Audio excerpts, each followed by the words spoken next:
What's going on, everyone? Timothy, Time Refinement. Got my broski again today.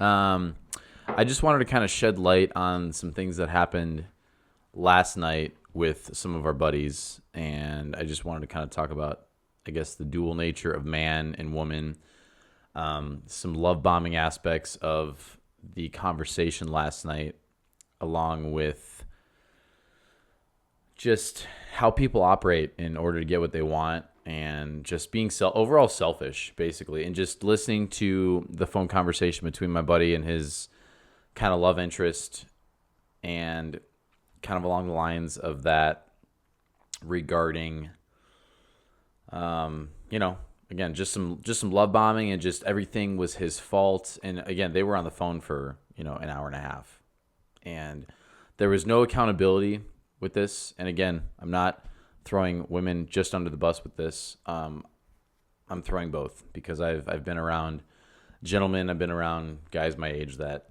did the same thing. Love bombing. Nothing was their fault. No accountability, no responsibility. So it was just funny to hear her aspect about how he treated her in their very short-term escapade relationship. Everything was his fault, how he treated her, how she felt, constantly interrupting, and using scripture to weaponize words against their relationship, because he runs a young adults ministry here in town, and just telling him how he should be taken off staff, and how he should not be running the ministry, how he should be doing this and this and this, and bringing up his ex-wife previously. And it was just, it was just wild. I don't know what you got to add. It's weird when you see a side of someone that you could really never picture in its full glory, I guess.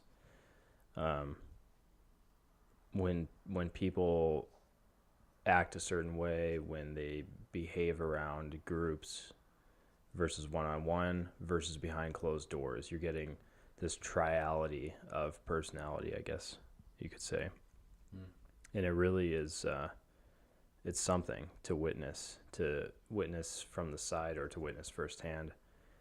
And it gives you a perspective. I think Carl Jung talked about dual consciousness theory, or I think it's called alien limb syndrome too. Actually, that's a branch of it, where it's this idea that both sides of your brain are different parts of you. I think I'm explaining it right. I might not be. You can correct me if I'm wrong. But that we have a predominant part of our brain, which is one side or the other, that determines our behavior and things about us, and how we act, how we respond to things. But there's also a shadow, which is the other side of our brain, which can many times kind of come to the forefront, and it can even surprise us. It's almost this sort of devil made me do it type thing. And when you see that, you become aware of it in yourself, or at least for me, and you think back to the times where that was you, this side of your brain that you don't think about, that is really in the background until you experience it. And it's frightening in a way. It really is.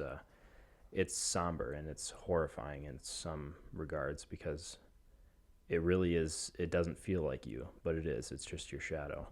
So. Yeah, and one thing I will add that was interesting is this particular gal, her and I have actually had several conversations before, and it seemed very fake. It seemed very surface level. So to hear her talk to our buddy last night in a very different way was very enlightening and horrifying at the same time.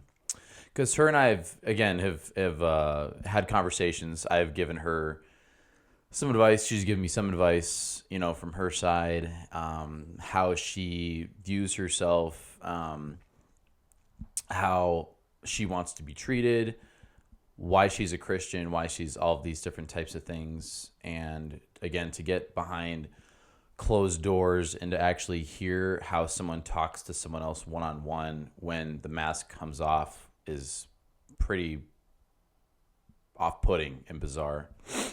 So it'll be interesting to see the next couple days how this all happens. Our other buddy was over there, and he's about as nicest guy you'll ever meet on the planet. Very salt of the earth, just very nice. And he's like, "Wow, I've never really seen that side of a like a you know, as much as I hate to use the word, but like a narcissistic Christian, like nothing's ever your fault." And I'm like, "Yeah, dude." I'm like, there's a lot of people that are like that, and so we all kind of had an awakening last night because I haven't seen that since I was a kid. So yeah, just to see all that kind of come down yesterday was pretty interesting. So it's important to shed light on this because you don't want to get blindsided by any of this, especially once you get into a relationship, man or woman, because you want to see the red flags and the green flags that come up with all of this stuff.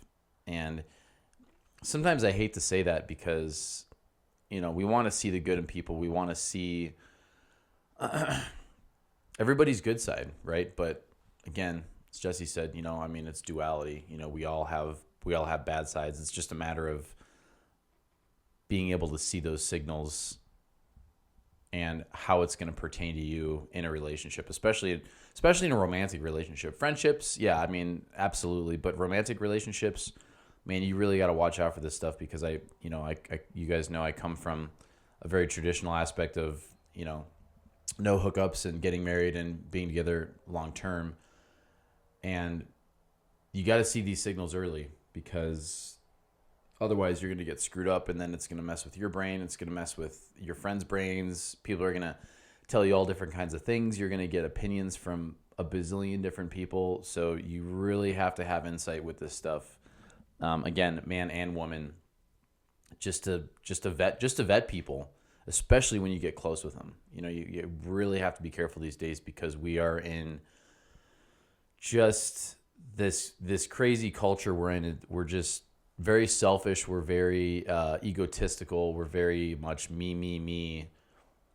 And that is unfortunately going to devolve into our relationships and our friendships. So yeah, you just got to be on the lookout for it.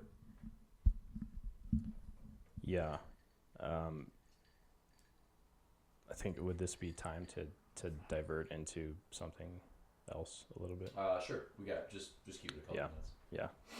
So I was watching this video by I don't remember the channel, but he just uploaded it. It's by Chase something, talking about the simulacra and the simulacrum. And I think it's part of the observer effect and how that modifies our personality. I don't know if it's called the observer effect. I'm pretty sure it is, though. And I talked about this already, but it's this idea that you behave a certain way until you're observed, and then you behave as if you think the observer would want you to behave. And that's just so interesting to me because we can see that. If you're self-aware enough, you can see that in yourself. You can see how, I realized I'm doing this or I'm saying this because I'm being observed now, whether you're in public or private. I think we all have a way to behave in private versus public, and it's just, you're putting on an image. And it's interesting when people don't have that regulated. Some people that are they have maybe a few more screws loose in the head, and they're not regulating their public image. And just seeing them kind of go off the rails, screaming, name calling, part of that is your shadow that's not integrated. And when your shadow comes out, if it's not integrated, it's just a disaster. And so my word is to really have self-awareness about your shadow, because if you don't integrate it and it comes out, it's really nasty. So yeah, very true. Comes from an insecure aspect too, I think, from a more grounded level. Just insecure people, upset at themselves, looking for validation from other people, and we all know that you can't get validation from other people. Even though we are, in my opinion, slightly and always going to be codependent on somebody else, whether it's a relationship or a friendship. especially when you get married. You know, I think it's a healthy thing to be codependent on your partner, because you don't want to be hyper independent, and you're not going to let somebody in. You're not going to allow that person to love you and be with you. But anyway, that's for another time and topic. So anyway, we'll wrap this up. It was just kind of interesting to see that last night.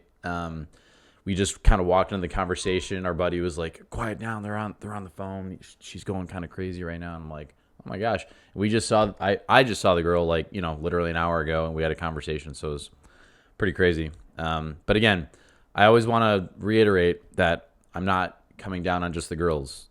I know plenty of guys in my life, I'm sure Jesse does too, that have acted exactly the same way as well. So I always make sure I condemn both sides if I'm condemning one.